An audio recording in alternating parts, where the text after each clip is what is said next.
Hello दोस्तों, कैसे हैं आप सब। आई होप आप सब बहुत ही अच्छे होंगे।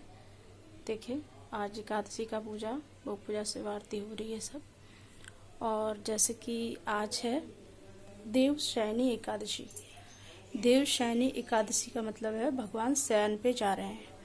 चातुर्मास कल से शुरू हो जाएगा। आज संध्या से ही रूल इसका शुरू हो जाएगा।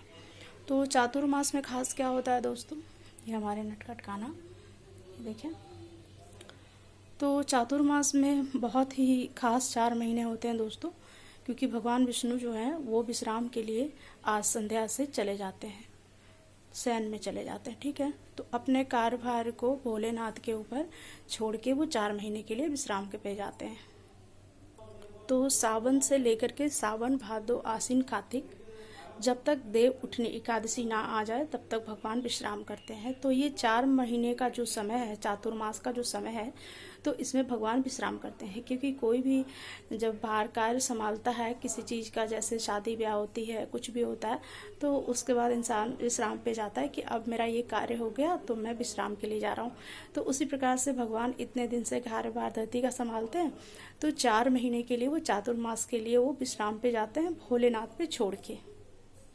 तो ये 4 महीने का जो समय होता है दोस्तों, भगवान श्री हरि का और भी सेवा पूजा भक्ति करने का समय होता है। क्योंकि वो सो नहीं रहे होते हैं। वो 4 महीना जो भी है पूरे साल का जो ब्यौरा लेते हैं इंसानों का, कि उन्होंने क्या किया, कौन सा कर्म किया, तो वो सब चीज़ का वो मतलब जो कहता है ना जोड़ घटाव होना, तो वो चीज़ वो करते रहते हैं विश्राम के, मतलब एकांत में जा कर के क्षीर सागर में विश्राम करते हैं, इसीलिए कि वहाँ पर कोई उन्हें डिस्टर्ब न करे। पर नारद जी ऐसे हैं कि वो सब जगह पहुँच जाते हैं तो ये हो जाता है। तो इसीलिए भगवान जो है ना, विष्णु भगवान, तो वो 4 महीने कार्यभार भोलेनाथ को दे करके और शयन के लिए चले जाते हैं। तो आज से शयन, इसलिए आज कहा गया है शयन एकादशी। देखिए, एकादशी तो बहुत सारी आती है, उसमें सबसे सर्वश्रेष्ठ एकादशी कौन कौन सी होती है, उसमें सबसे उत्तम और सबसे महान एकादशी कौन सी होती है, तो सबसे बड़ी एकादशी होती है भीमसेनी एकादशी, जो पूरे साल में एक बार आती है। नीराजली एकादशी जो हम करते हैं, तो वो सबसे साल की बड़ी एकादशी होती है दोस्तों। दूसरी एकादशी जो होती है शयन एकादशी होती है, जो भगवान 4 महीने के बाद 4 महीने के लिए वो विश्राम पे जाते हैं। तीसरी एकादशी सबसे बड़ी होती है देव उठनी एकादशी, जिसे देव उठान भी कहा जाता है। तो तीसरी सबसे बड़ी एकादशी होती है देव उठनी एकादशी दोस्तों, क्योंकि देव उठाने का जो होता है तुलसी विवाह पे होता है नियम, तो देव उठनी एकादशी कहते हैं। तो जो है 12 नवंबर को देव उठनी एकादशी। ठीक है, तो वो अभी से आज से 4 महीने के लिए प्रभु विश्राम पे जाएंगे। तो विश्राम पे उन्हें भेजने से पहले हमें उनकी कुछ सेवा करनी होती है, तो उस सेवा के बारे में हम विशेष जान लेंगे। तो जो हम अगर भगवान को विश्राम के लिए भेज रहे हैं, तो उससे पहले उनकी विशेष तरीके से स्नान, पूजा, सेवा और उनके आसन की व्यवस्था की जाती है दोस्तों। जिनके पास भी देखिए इस तरीके का विग्रह है, देखिए ये जो चीज़ है ना, ये शेषनाग का चीज़ है। ये जो चीज़ बना हुआ है ये शेषनाग का है। ठीक है, तो ये शेषनाग पे वो देखिए विश्राम कर रहे हैं और क्षीर सागर में है। ये माँ लक्ष्मी है, ये प्रभु है। तो इस प्रकार से विग्रह जिनके पास भी है, बहुतों के पास होता है, तस्वीर भी होती है। तो आप तस्वीर है तो उस पर आप पंचामृत के छींटे लगा लें, उन्हें अच्छे से पीला वस्त्र पहना दें और उन्हें एक जगह पे 4 महीने के लिए स्थापित कर दें। स्थापित करने से पहले वहाँ पे एक सुपारी में हमें गणेश जी बना लेने हैं। ठीक है, और भगवान को जब विश्राम हम करवाने जाते हैं तो देखिए उन्हें बार बार उठाया नहीं जाता, तो इस प्रकार से तुलसी माला आती है। ये देखिए तुलसी माला है दोस्तों। तो इस प्रकार से भगवान हरि को तुलसी की माला पहना दी जाती है। ठीक है, पहले मैं स्नान करवाऊंगी इनका पंचामृत, उसके बाद साफ सफाई करूंगी, फिर माला पहनाऊंगी। तो कुछ खास पूजा होता है दोस्तों, तो आप लोग भी देखिए, मैं स्नान करवा देती हूँ प्रभु का। पंचामृत स्नान पहले करवाना है दोस्तों। देखिए, हर एक भगवान को स्नान करवाने का विधि वही होता है दोस्तों। इसमें देखिए मैंने पंचामृत बना लिया है। तो पहले हम चरणों पे स्नान कराना होता है। स्नान करवाने की सही विधि सबसे पहले यही होती है। इस तरीके से 3 बार हमें चरण पे स्नान करा देना होता है, फिर हाथों पे कराना होता है इस प्रकार से, और फिर ओम नमो भगवते वासुदेवाय नमः करके हमें भगवान को स्नान कराना होता है, पंचामृत स्नान। फिर देखिए हमें गंगा जल से स्नान करवाना होता है, तो आज संग से आप इन्हें स्नान करवा दें, क्योंकि फिर 4 महीने के बाद इनका स्नान होगा। तो जल समर्पयामि इस तरीके से करके 3 बारी हमें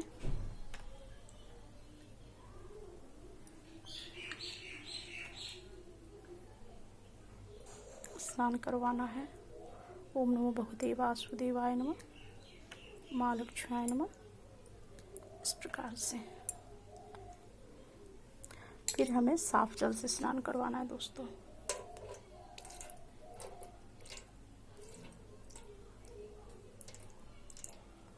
ओम नमो भगवते वासुदेवाय नमः, इस प्रकार से। स्नान करवाने के बाद हमें धूप दीप दिखानी है, तुलसी पत्र चढ़ाने हैं भगवान श्री हरि के पास। तुलसी पत्रम समर्पयामि। फिर हमें वस्त्र रूपी ये कलावा चढ़ाना है दोस्तों। वस्त्रम वस्त्रम समर्पयामि। फिर हमें पुष्प चढ़ाने हैं, पुष्पम समर्पयामि। और फिर धूप और दीप दिखाने हैं, धूपम दीपम समर्पयामि करके इस तरीके से ओम के क्रम में बनाते हुए हमें धूप दीप दिखाना है।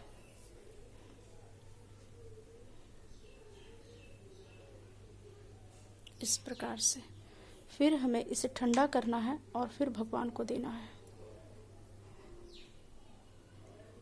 धूपम दीपम समर्पयामि। इस प्रकार से भगवान का स्नान हो गया, पूजा हो गया।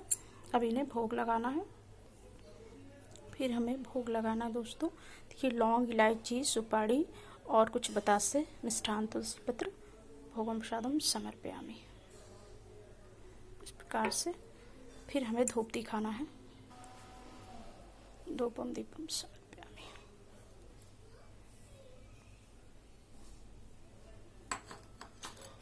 इस तरीके से भाव करके धूपम दीपम समर्पयामि। फिर हमें आचमनीयम करवाना है भगवान को। इस प्रकार से 3 बारी आचमनीयम समर्पयामि, आचमनीयम समर्पयामि।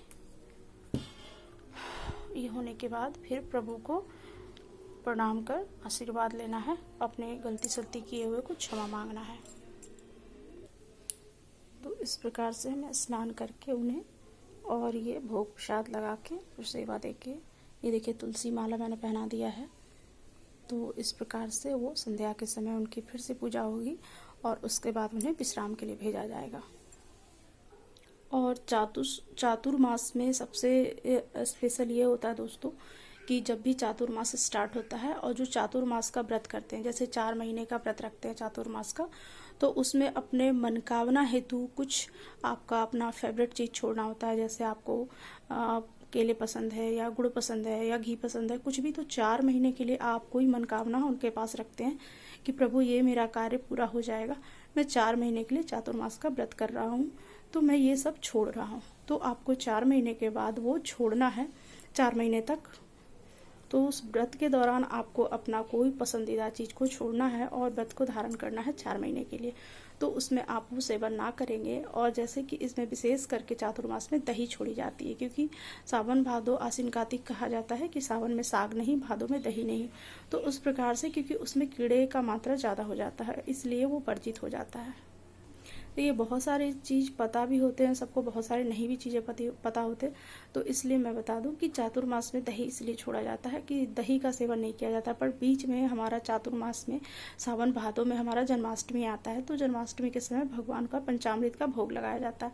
तो आप उस समय पंचामृत का भोग को ले सकते हैं। वो वर्जित मतलब मान्य नहीं माना जाता, वो भगवान का प्रसाद है, इसलिए वो दही सिर्फ नहीं माना जाता है। तो उस समय आप पंचामृत का भोग प्रसाद जो है वो ग्रहण कर सकते हैं। तो 21 तारीख को है पूर्णिमा और 22 से सावन स्टार्ट है दोस्तों। तो फिर सावन की तैयारी होगी। भोलेनाथ, क्योंकि 4 महीना तक के धरती का भारी कार्य भोलेनाथ ही संभालते हैं, तो इसलिए खास करके भोलेनाथ का 4 महीना बहुत ज़्यादा विशेष करके पूजा होता है दोस्तों। तो आप भोलेनाथ को भी प्रसन्न करने का हमें 4 महीने का समय मिलता है, क्योंकि सिर्फ सावन में नहीं होता, क्योंकि जब तक भगवान विष्णु सोए रहते हैं, जब तक विश्राम में रहते हैं, तो भगवान भोलेनाथ ही कार्यभार संभालते हैं। और जैसे कि हम भगवान विष्णु हरि को, लक्ष्मी जी को देखिए विश्राम पे जब हम ये कर देते हैं, भेज देते हैं उन्हें, क्षीर सागर में विश्राम करते रहते हैं, तो उन्हें भोग पूजा सेवा आरती प्रॉपर होगी। बट उनका स्नान जो है ना दोस्तों, आप इस प्रकार से कोई बर्तन रख ले और ये शंख पे जल लेके भगवान को इस प्रकार से ऐसे करके आप यहाँ पे स्नान करवाएंगे इस तरीके से। ये नहीं कि आप उन्हें उठाकर बैठाकर स्नान करवाएंगे, ऐसा नहीं होता दोस्तों।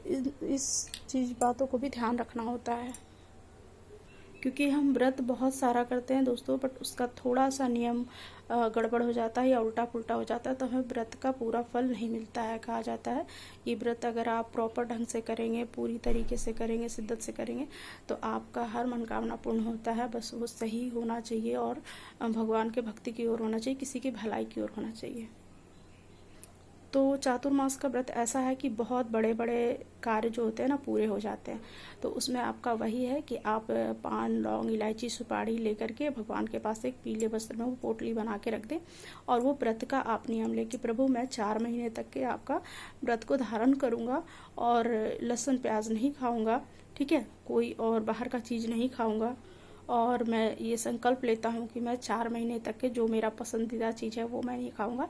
मेरे व्रत को आप पूरा करें, क्योंकि ये भी हमें पता होना चाहिए दोस्तों कि व्रत हमारा भगवान के ही चलते पूरा होता है। इंसान में कोई कैपेसिटी, कोई ताकत नहीं है कि वो भगवान के बिना सहारे का व्रत को पूरा कर ले।